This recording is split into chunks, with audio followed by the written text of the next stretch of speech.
오늘 이제 갈라디아서 5장 거의 전체를 다루게 될 텐데 이 말씀은요. 구원과 행위와의 관계를 더할 수 없을 정도로 명확하게 우리에게 보여주고 있습니다. 자, 우리가 믿는 바는 이겁니다. 행위는 우리의 구원에 어떠한 영향도 끼칠 수가 없습니다. 아무리 착한 일을 많이 해도 죄를 짓지 않기 위해서 뼈를 깎는 노력을 해도 그것이 우리 안에 있는 이 죄성이란 것을 씻어내지를 못합니다. 여러분, 거룩이라고 하는 표현이 있죠. 이걸 풀어서 말하면 죄와 상관이 없다라는 말이고요. 죄와 상관이 없으신 하나님, 그분의 나라에 결코 죄인은 들어갈 수 없다는 것입니다. 자, 그 내용을 오늘 말씀을 통해서 확인을 해보겠습니다. 여러분, 무엇이 선이고 또 무엇이 악입니까? 그리고 무엇이 죄고 무엇이 의입니까? 하나님께서는 그 기준을, 어떤 것이 선이고 어떤 것이 악이다라고 하는 그 기준을 우리에게 제시해 주시는데 그걸 율법이라고 합니다. 하나님의 기준은 명백합니다. 이 율법 말씀대로 모든 것을 정말 하나도 틀리지 않고 모든 것을 지키고 산다면 그 사람은 의인입니다. 그런 사람은 반드시 구원을 받게 될 겁니다. 그리고 이 기준대로 내가 율법을 완벽하게 지켜서 구원받겠다라고 마음먹은 사람이 있다면 과거 유대교에서는요, 할례를 받아야 됐습니다. 할례를 받음으로써 나는 율법으로 구원받겠다고 이제 들어가는 거죠. 오늘 말씀 갈라디아서 5장 3절 말씀 보시면요, 내가 할례를 받는 각 사람에게 다시 증언하노니 그는 어떤 의무를 가진 사람이라 했어요? 율법 전체를 행할 의무를 가진 자다. 여러분, 이게 무서운 말씀입니다. 내가 율법 100가지를 다 지켜도 단 하나를 어기면 이로써 율법 전체를 어긴 것과 다를 바 없는 결과가 된다는 거예요. 물을 담는 양동이에 작은 구멍이 하나라도 뚫려 있으면 그 양동이에는 물을 담아낼 수가 없겠죠. 이걸 야고보서 2장 10절에서는 이렇게 말합니다. 누구든지 온 율법을 지키다가 그 몇 개를 어기면요, 하나를 범하면 모두 범한 자가 된다.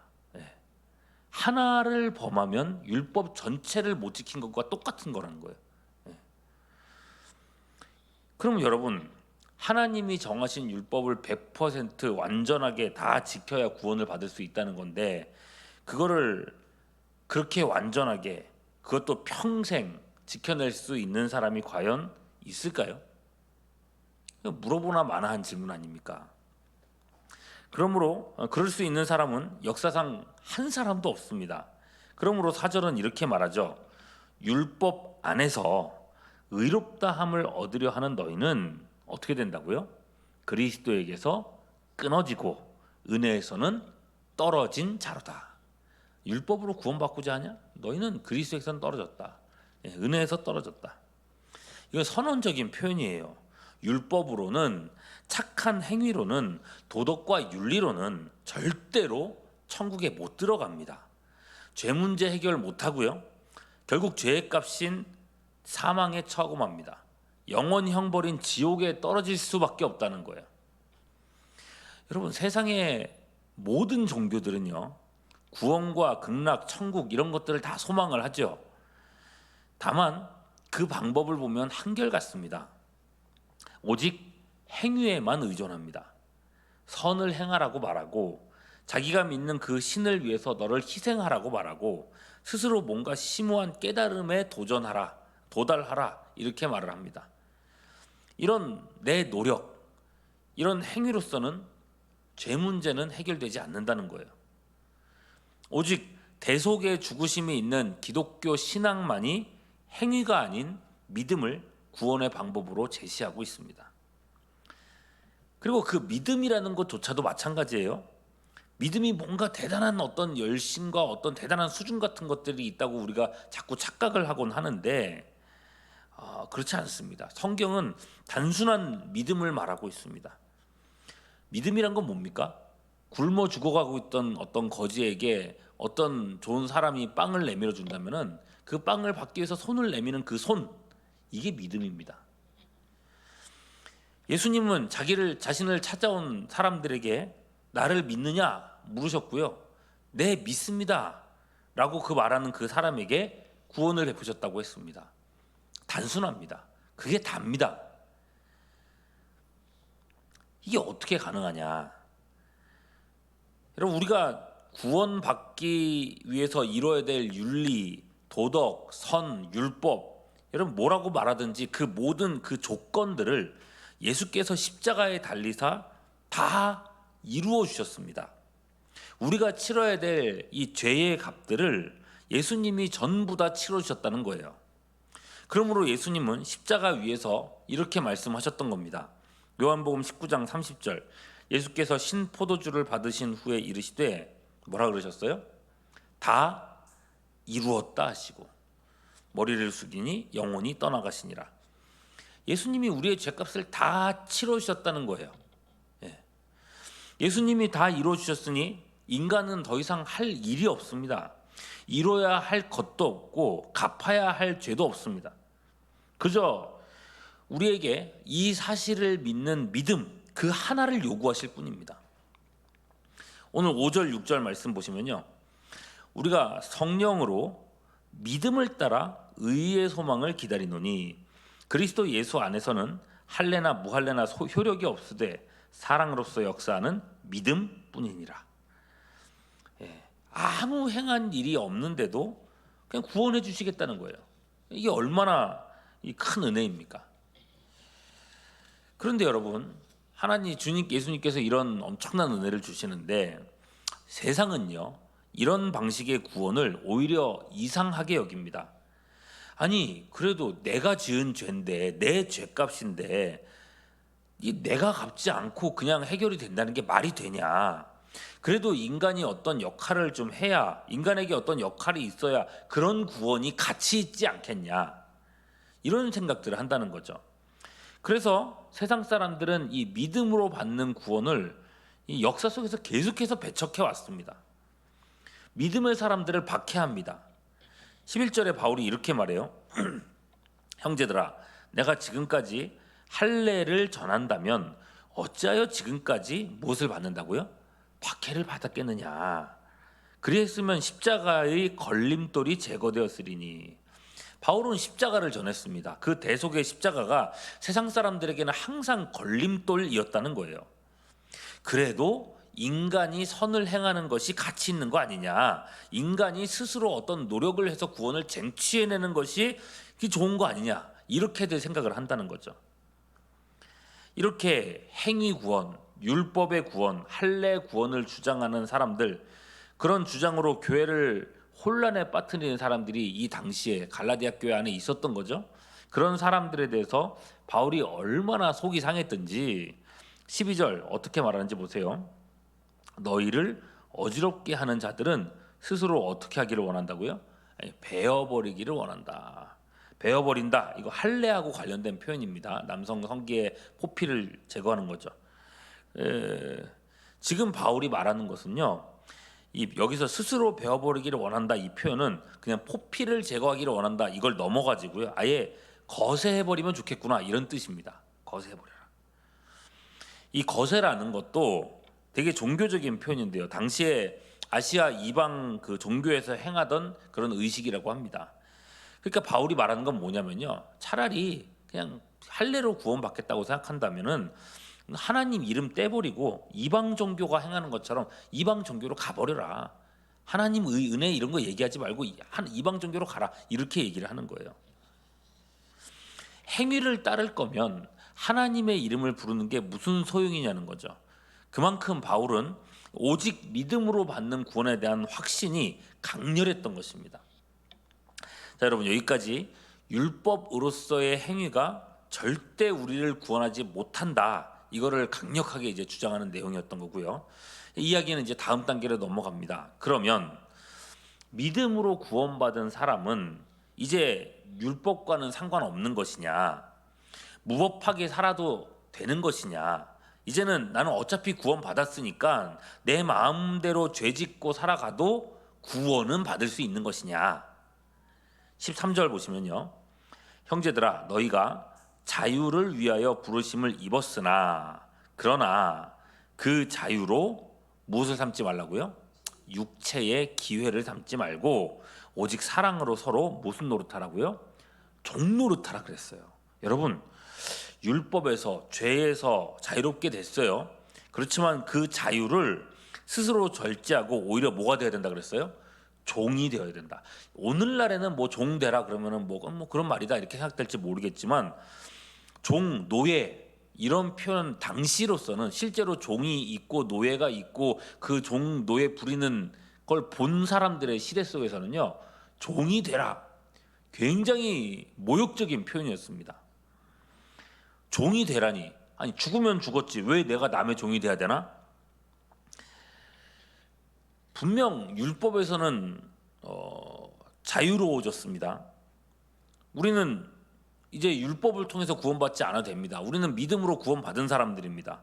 그러면 율법은 이제 우리와는 아무 상관이 없는 그런 것이 되어야 할 터이었습니다. 만일 그냥 여기서만 그쳤다면요 우리는 그야말로 무법한 자로 살아갈 수 있었겠죠. 그런데 믿음으로 구원받은 사람들에게는 율법이 이제는 필요 없어진 것이 아니라 율법의 역할이 달라지게 됐다는 것입니다. 율법은요 우리가 이제 하나님의 백성으로 거듭났잖아요. 하나님의 백성으로 인정된 사람들이 지켜나가야 될 생활 양식이 됐다는 거예요. 하나님의 백성들은 이제부터는 이렇게 살아가야 된다라고 하는 어떤 기준이 됐다는 거예요. 자, 바울의 말을 잘 보십시오. 앞서 5절에서 우리가 성령으로 믿음을 따라 이렇게 얘기했어요. 성령으로 우리가 예수님을 믿었을 때에 그 믿음조차도요 내 힘이나 내 의지로 믿은 게 아니라고 말해요.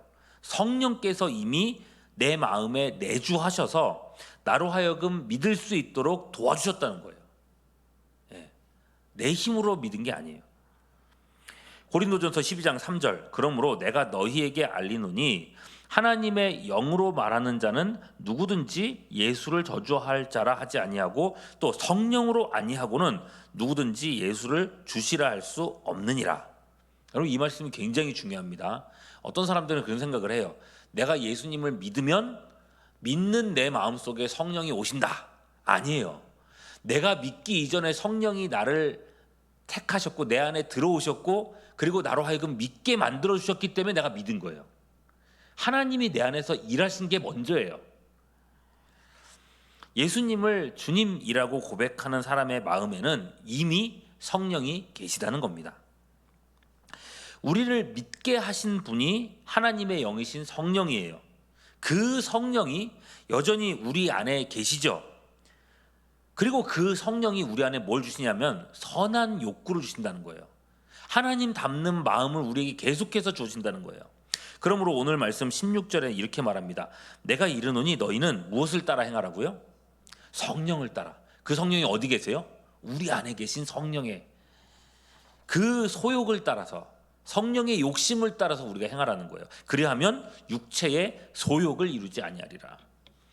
여러분 구원받은 사람의 마음속에는 육체의 소욕과 성령의 갈망, 마음 그런 마음이 있는데 그 두 마음이 싸움을 하고 있다고 합니다. 17절이요.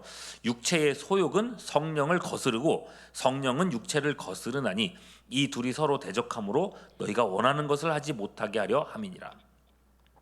구원받은 사람의 심령에는 분명 성령이 내주에 계십니다. 다만 우리가 발 딛고 살아가는 이 세상은 죄악이 주관하는 세상이고 우리 이 몸, 이 육신 역시도 세상에 속하여 죄성을 가진 그런 몸입니다. 하나님이 원치 않으시는 그 일, 죄 짓는 일을 하려는 강렬한 소욕이 우리 육체에 있다는 거예요. 그러면 뭐가 육체의 일이냐? 19절에서 21절 쭉 얘기하죠. 육체의 일은 분명하니 곧 음행과 더러운 것과 호색과 우상숭배와 주술과 원수 맺는 것과 분쟁과 시기와 분냄과 당짓는 것과 분열함과 이단과 투기와 술취함과 방탕함과 또 그와 같은 것이니라. 그 다음에 이런 여러 가지 것들이 이제 이런 것들이 육체에 속한 일인데 그 다음에 나오는 말씀이 무서운 말씀이에요. 21절 후반절, 이런 일을 하는 자들은 하나님의 나라를 어떻게 된다고요? 유업으로 못 받는다고 돼 있어요. 세상에 여러분, 이거 무슨 말입니까?